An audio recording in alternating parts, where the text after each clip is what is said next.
Picture चालू करो बे। Take 7 action.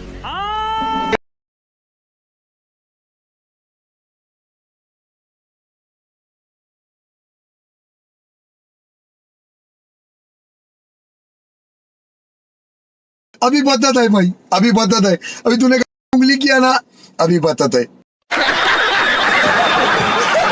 देखिए, सदन की चलाने की जिम्मेदारी किसकी होती है? सरकार की होती है। सरकार अपनी जिम्मेदारी से तो नहीं भाग सकती, फिर सरकार अपनी जिम्मेदारी से क्यों भाग रही है? सदन को नहीं चला सकती, देश को नहीं चला सकती, महिलाओं का सम्मान नहीं बचा सकती, बेरोजगारों को रोजगार नहीं दे सकती, महंगाई कम नहीं कर सकती, पर्चा लीक नहीं रुकवा सकती, एयरपोर्ट गिर रहे, दनादन गिरते चले जा रहे हैं, करप्शन नहीं रोक पा रही है। ये बड़ी अच्छी बात कही आप। तो फिर भारत सरकार है किस लिए? मैं ये पूछना चाहता हूं।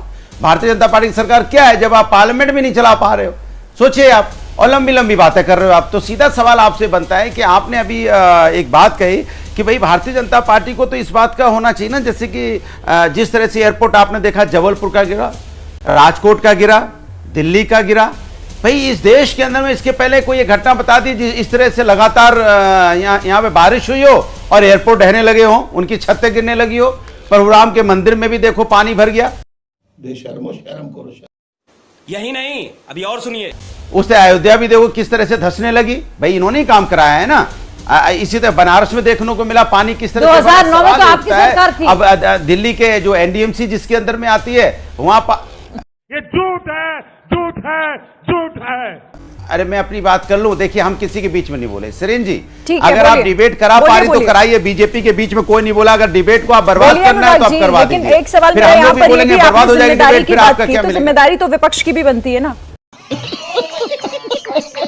वाह बेटा, लगता है तुम गू खा के ही मानोगे। या सिर्फ सत्ता पक्ष की जिम्मेदारी है सदन के भीतर? अरे विपक्ष की जिम्मेदारी है ना। विपक्ष की जिम्मेदारी है ना कि हम सरकार से कहते हैं, सरकार कान में तेल डाल के सोए हो, उठो। देश का युवक परेशान है, पेपर लीक हो गया है, और पेपर जो लीक करने वाले लोग कहां हैं बताइए। इस तरह से उत्तर प्रदेश के अंदर में जब यहाँ पुलिस भर्ती घोटाला हुआ था, पुलिस भर्ती का पर्चा लीक हुआ था, वो कहां चला गया? सुना विदेश भाग गया। तो हम तो पूछ रहे हैं कि भाई लगातार इस देश के अंदर 5 सालों में 65 पर्चे लीक हो गए। चीटिंग चीटिंग चीटिंग करता है तू। वाह मोदी जी, वाह वाह। जिससे 40 पर्चे वो हैं, जो 40 पर्चे जिसमें यहाँ पे जो कॉम्पिटेटिव एग्जाम के हैं, जहां भर्ती के पर्चे जिसको बोलते हैं, 25 वो है जो जनरल पर्चे होते हैं, एग्जाम के होते हैं। तो लगातार पर्चे लीक हो रहे हैं। अगर हम आवाज सरकार को जगाते हैं, सरकार के नहीं, कानून का पालन नहीं कर रहे आप, नहीं बहुत शर्म की बात है, आप बेल में आ गए। अरे क्या शर्म की बात है, बेल में आ गए? भाई हम अधिकार मांग रहे हैं, आप अधिकार दे दो, उसमें शर्म की क्या बात है कि आप बेल में आ गए? ना पड़ रहा है। अच्छा है मैं अंधा हूं। बेल में आएंगे ना भाई। आप मेरी बात नहीं सुनोगे तो हमें आप तक जाना पड़ेगा ना। अगर सरीन जी आप मेरी बात नहीं सुनोगे तो हमें तो आपके हाथ को आपको हमें बोलना पड़ेगा ना, सरीन जी देखिए मैं कुछ जनता के मुद्दे की बात कर रहा हूं। इसमें कहां कलंक की बात आ गई, कहां शर्म की बात आ गई?